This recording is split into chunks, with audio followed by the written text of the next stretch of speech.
अगर आपको मोदी लहर पर इतना ही विश्वास है, यकीन है, तो आप हर एक विपक्षी नेता को पकड़ के अंदर क्यों कर रहे हैं? तो ऊपर से बोल रहे हैं 370 पार, 400 पार, ऐसे कुछ पार नहीं होता। अगर ऐसे मतलब काम करेंगे ना, तो लोग इलेक्शन में तड़ी पार भी कर देते हैं। तो अगर 400 पार है, तो दूसरी पार्टियों के एमएलए, एमपी तोड़ क्यों रहे हो? इधर से भी ले लो, इधर से भी ले लो। अगर आपको 400 पे यकीन है या 370 पे यकीन है, तो आप दूसरी पार्टी को क्यों तोड़ रहे हो? या विपक्षी नेताओं को अंदर क्यों कर रहे हो? इसका मतलब कोई ना कोई डर है। हाँ, इतना मुझे पता है कि मैं यही कहना चाहूँगा देशवासियों को आपके जरिए कि कौम को कबीलों में मत बांटिए, कौम को कबीलों में मत बांटिए, लंबे सफ़र को मीलों में मत बांटिए।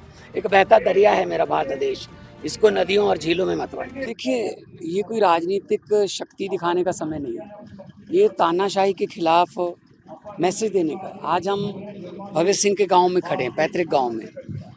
उन्होंने हमें आज़ादी लेके दी, वो आज़ादी भी आज खतरे में है, लोकतंत्र खतरे में। और डॉक्टर भीमराव अंबेडकर, उन्होंने संविधान लिखा, वो संविधान भी आज खतरे में है।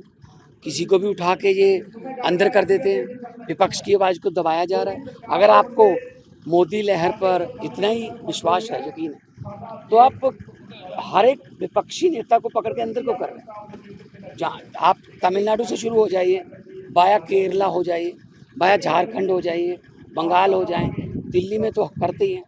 मुझे भी सुप्रीम कोर्ट जाना पड़ता है बात बात पे, गवर्नर काम नहीं करने देता है ना, पैसा रोक रखा है हमारा आरडीएफ का। तो मतलब अरविंद केजरीवाल को चुनाव के समय अंतर कर दिया, कारण कि डर है इनमें कि यही पार्टी है जो इनके लिए आने वाले दिनों में खतरा बन सकती है, क्योंकि यही पार्टी है जो सच्चाई की और पारदर्शिता की राजनीति करती है। तो इस डर की वजह से ये चीज़ें कर रहे हैं।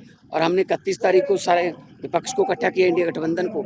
उसके बाद इनका डर और बढ़ गया कि जो ये ऊपर ले ऊपर ऊपर से बोल रहे हैं 370 पार, 400 पार, ऐसे कुछ पार नहीं होता।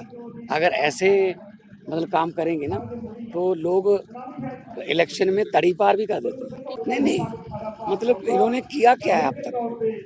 यहाँ से एमएलए खरीद लो, यहाँ से एमपी खरीद लो, ये सरकार तोड़ दो, वो सरकार तोड़ दो।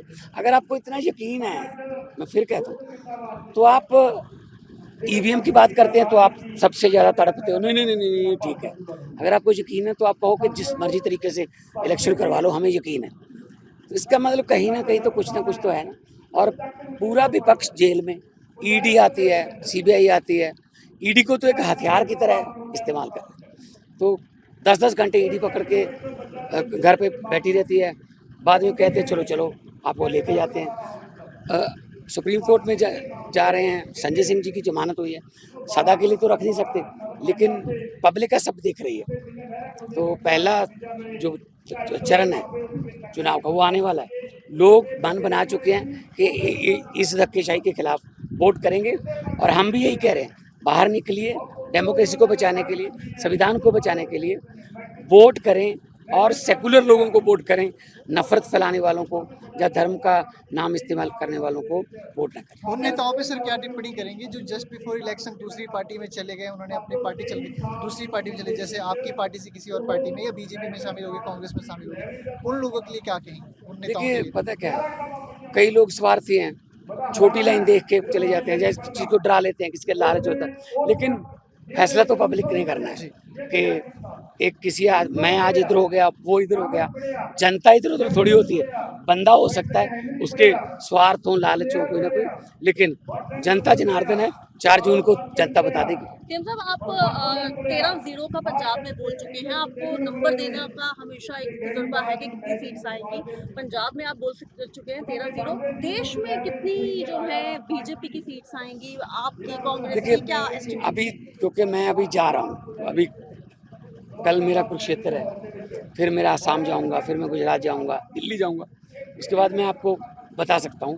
पर इतना मुझे पता है कि 400 पार या 370 पार ये जुमले हैं, और जुमलों पे यकीन नहीं किया जा सकता। तो अगर 400 पार है, तो दूसरी पार्टियों के एमएलए, एमपी तोड़ क्यों रहे हो? इधर से भी ले लो, इधर से भी ले लो। अगर आपको 400 पे यकीन है या 370 पे यकीन है, तो आप दूसरी पार्टी को क्यों तोड़ रहे हो? या विपक्षी नेताओं को अंदर क्यों कर रहे हो? इसका मतलब कोई ना कोई डर है।